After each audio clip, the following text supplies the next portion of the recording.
Well, we planned on one baby, but found out there were 2 heartbeats, 2 babies, but my mom is a twin and my grandpa's a twin and my grandpa's sister has a set of twins, and then farther back someone has 2 sets. It was definitely a high-risk pregnancy and I went on bed rest 2 times. My cervix was not strong enough to hold them in, and so my water broke at 28 weeks. They put me on mag sulfate and tried to stop contractions, and then I couldn't breathe any longer. So they were like, we think you have blood clots on your lungs. It's time to just take the girls. So they took the girls at 28 weeks on Mother's Day.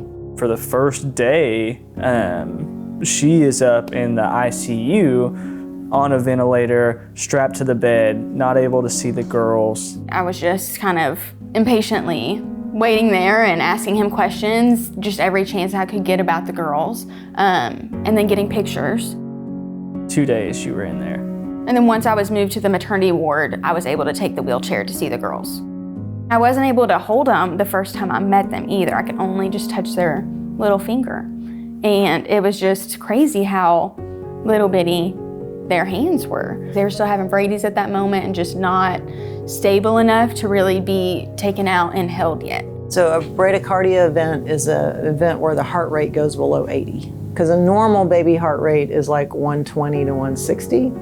So for sure, if they go below 80, that would be concerning. We know the risk of them being born that early, and then you see them and they're strapped up to every machine imaginable, and they have this plastic suit around them. And they have tubes all connected to them. You know, they have a feeding tube connected to them. They have something making sure that they're not having, you know, the apnea, the Brady's, and nose cannulas hooked to them. So about 4 days old, we finally got to hold them. You feel really helpless.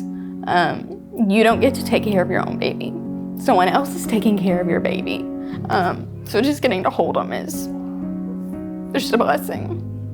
We really try and encourage what's called kangaroo care.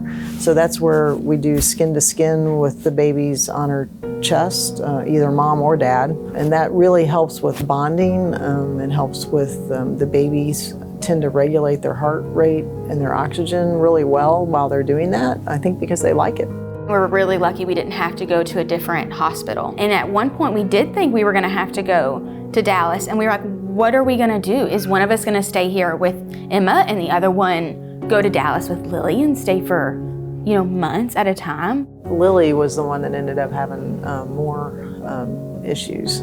She actually developed a problem called necrotizing enterocolitis, which is inflammation of the intestinal wall. So that requires stopping your feedings, letting your bowel rest so it can heal up, and being on IV nutrition during that time period. A lot of families that don't have hospitals like the Chris's mother, Frances, they have to drive. So we were very, very blessed that it was 10 minutes from our house. And that's the hospital that we chose. We're sitting there on the last day when we're supposed to take them home. We're waiting on them to discharge us. And Lily has a Brady. Due to that happening, they let her take us home the next day, but we had to bring this machine that's, you know, a pretty big machine, and it had to be strapped to her all the time. So if she had one, we could record it and make sure she was fine. So she would have the Brady episodes at home, and she would stop breathing, and we would wake up in the middle of the night to the alarm and just wake up in a panic. And they were sleeping, you know, in the crib next to us, but it's still, you are scared. Is my baby okay? I have to rub my baby and make sure she's breathing and she's alive and she's not going to die on me right here. They're wild. They are. They are wild. They are very wild. They're great. The best, obviously, but yeah, they're a handful. There are 2 of them. Lily is my cautious mama's girl, and Emma is very adventurous and will run out and make friends with everyone at the playground. I just want them to be happy.